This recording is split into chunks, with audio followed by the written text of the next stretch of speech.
जय बद्री विशाल, जय माँ गंगे, हर हर गंगे। कल शाम हमने दर्शन किए बद्रीनाथ जी के, और आज सुबह हम काफ़ी जल्दी उठ गए थे। हमें जाना है मारना गांव। मारना गांव के रास्ते में पड़ने वाला यह ग्लेशियर जो हमेशा ही यहाँ बना होता है। हमारे सामने अब आ चुका है भारत का प्रथम गांव मारना, जिसके बाद में चाइना की सीमा स्टार्ट हो जाती है।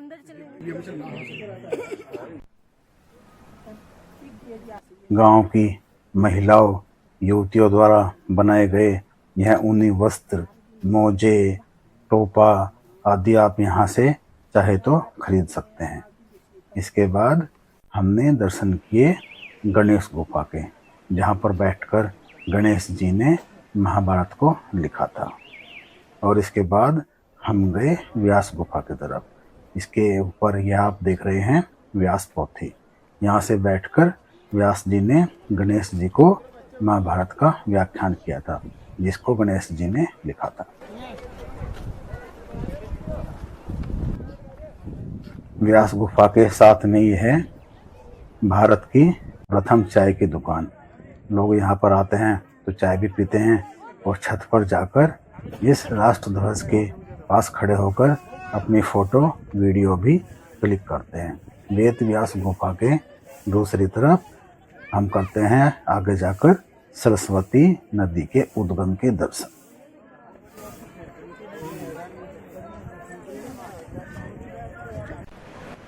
पास में ही माँ सरस्वती का एक छोटा सा मंदिर भी है, और सरस्वती नदी के ऊपर भीम के द्वारा बनाया गया पुल, जिसको पार करके पांचों पांडव बढ़ गए थे स्वर्गारोहिणी की तरफ।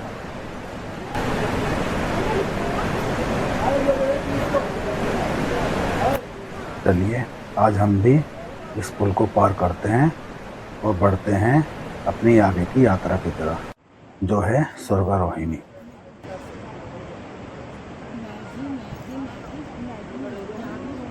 वह स्थान जहाँ पर तत्वपंथ की तरफ बढ़ते हुए सहदेव ने अपने प्राण त्यागे थे। द्रौपदी ने अपने प्राण इसी मारना गांव में त्याग दिए थे। यह रास्ता ऊपर की तरफ जा रहा है, और वह रहा बिल्कुल ठीक सामने हमारे स्वर्गारोहिणी का द्वार। चलिए इस द्वार को पार करते हैं और अपनी आगे की यात्रा कंटिन्यू करते हैं। मैं यही हूँ। बहुत से लोग इस द्वार तक आते हैं, अपनी फ़ोटो खिंचाते हैं और वापस लौट जाते हैं। कुछ थोड़ा आगे चलते हैं और फिर वापस लौट आते हैं। कुछ कोशिश करते हैं कि ट्रैक को कंप्लीट करें, लेकिन जब उन्हें लगता है कि ट्रैक कठिन है तो वे वापस लौट आते हैं। हमने पूरा प्रण किया है कि हम इस रास्ते को पूरा कंप्लीट करेंगे और स्वर्गारोहिणी तक हम जाएंगे ही जाएंगे।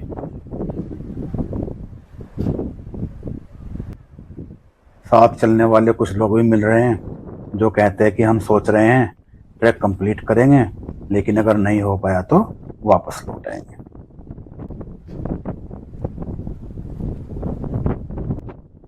हमें वापस आते हुए भी कुछ लोग रास्ते में मिले। उन्होंने कहा कि जल्दी जल्दी करो, क्योंकि वापस आने में हो सकता है कहीं अंधेरा ना हो जाए। और हम लोग धीरे धीरे चलते रहे, थकते, बैठ जाते और फिर चल पड़ते। यह एक ग्रुप भी तकरीबन हमारे साथ साथ ही चल रहा है, और ये लोग भी कह रहे थे कि हो सकता है हम वापस भी चले जाएं, और अगर हो सका तो हम ट्रैक को कंप्लीट भी करें।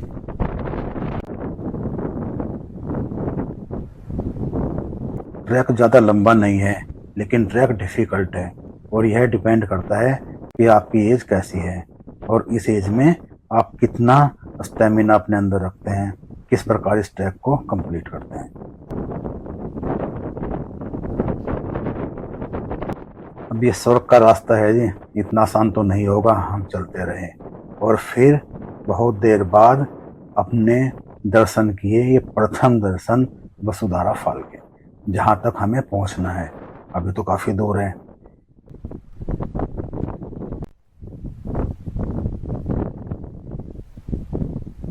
रास्ते की खूबसूरती का आनंद लेते हुए और अपने गंतव्य पर पहुंचकर जो आनंद हमें मिलेगा उसको मन में संजोए हुए हम यह रास्ता तय करते ही गए। कई बार सोचा कि शायद वापस चल पड़े, लेकिन फिर भी हम आगे की तरफ ही बढ़ते रहे और अब हम ट्रैक के बिल्कुल पास पहुंच चुके हैं। वह रहा हमारे सामने वसुधारा फॉल।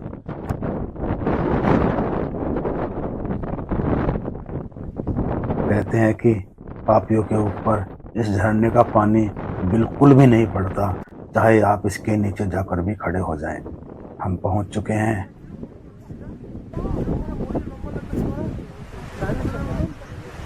और देखते हैं कितने पुण्य किए हैं, कितने पाप किए हैं। शायद आज इसका फैसला यहाँ हो ही जाएगा।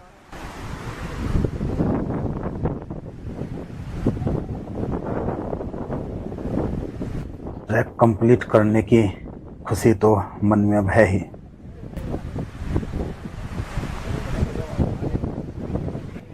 बहुत मुश्किलों को झेलते हुए हम यहाँ तक पहुँचे हैं।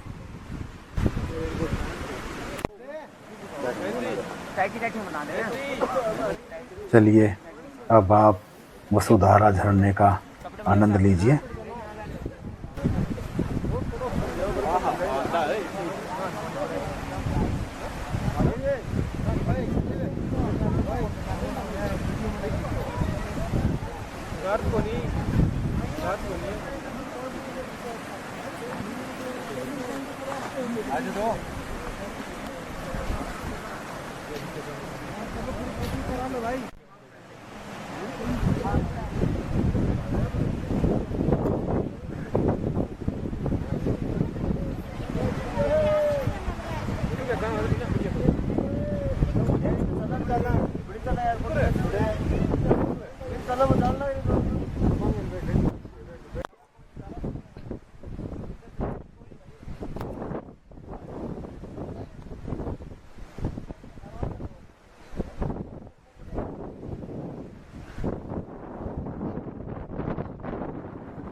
और आज यहाँ वसुधारा झरने के पास अपनी उपस्थिति दर्ज करने के बाद मैं यह कहना चाहूँगा कि या तो हमने अपने जीवन में वास्तव में ही कोई पाप नहीं किए, और अगर किए भी होंगे तो हो सकता है कि भगवान ने हमारे पापों को अक्षमा कर दिया है, क्योंकि इस झरने ने हमें तो भर भर के भिगोया।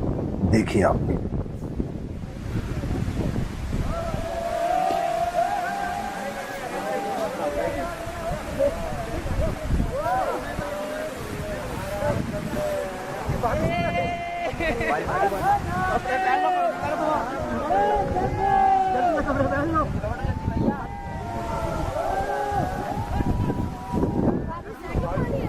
पानी है।